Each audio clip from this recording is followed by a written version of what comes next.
Hello friends, ये जो आप देख रहे हैं ये है दाल मखनी। जितनी देखने में टेस्टी है उतनी ही खाने में भी टेस्टी है।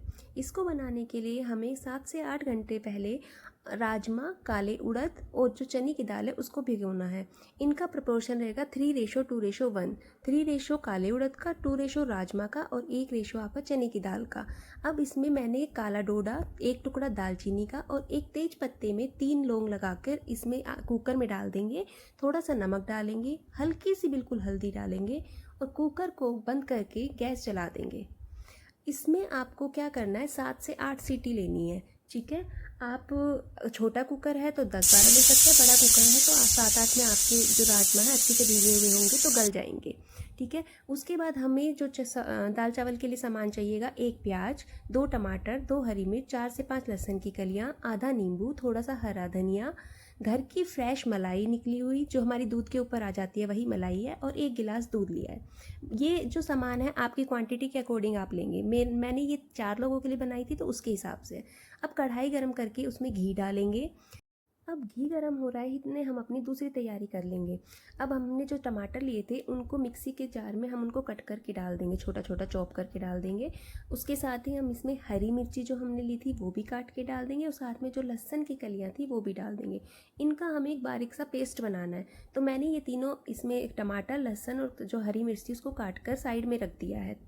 अब मैं क्या करूँगी, जो मैंने प्याज ली है उसको मैं बिल्कुल छोटा छोटा चॉप कर लूँगी। आप इसे चॉपर से भी चॉप कर सकते हैं। एक ही प्याज चॉप करनी थी तो मैंने चॉपर नहीं निकाला, मैं इसे हाथ से ही छोटा छोटा चॉप कर रही हूँ। जितना बारीक आप चॉप कर सके इसको उतना छोटा छोटा इसको चॉप करिएगा। ठीक है, तो ये मेरी जो प्याज है ये देखिए बिल्कुल छोटी छोटी सी चॉप मैंने कर ली है। अब इतने घी गर्म हो गया है तो उसमें जीरा डालेंगे और थोड़ा सा हींग डालेंगे।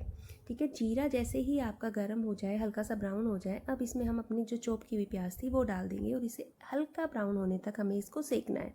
ठीक है, प्याज सिक रही है, इतने में हम अपने टमाटर वाले पेस्ट को जो हमने जार में भरा था उसको हम इतने पीस लेंगे। तो ये देखिए टमाटर जो है, टमाटर, लहसुन और मिर्च का जो पेस्ट है वो ऐसे बिल्कुल एकदम आपका बारीक हो जाएगा। अब बीच में हम अपना कुकर खोल के देख लेंगे कि हमारे जो राजमा वगैरह है वो गल गए हैं या नहीं है। इसके लिए कुकर खोलें और थोड़े से 1-2 दाने आप बाहर निकाल लेंगे।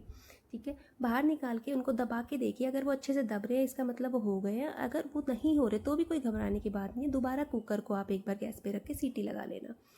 अब हमने प्याज हमारी हल्की ब्राउन हो गई है तो टमाटर का जो प्यूरी था वो इसमें डाल दिया है। अब प्याज और टमाटर के प्यूरी को भी सेक लेंगे।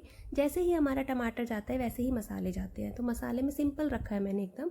नमक डाला है, उसमें मैंने डाली है लाल मिर्च, हल्दी वैसे दाल मखनी में नहीं डालते पर मैं घर के लोगों के लिए बना रही थी और ये आपकी एंटीसेप्टिक होती है तो मैंने डाली, वैसे हल्दी नहीं डलती दाल मखनी में। और ये हरा धनिया जो हमारा होता है, तो नमक, मिर्च, हल्दी और धनिया को मिला के अच्छे से जो टमाटर प्याज की ग्रेवी है उसको पकने देंगे।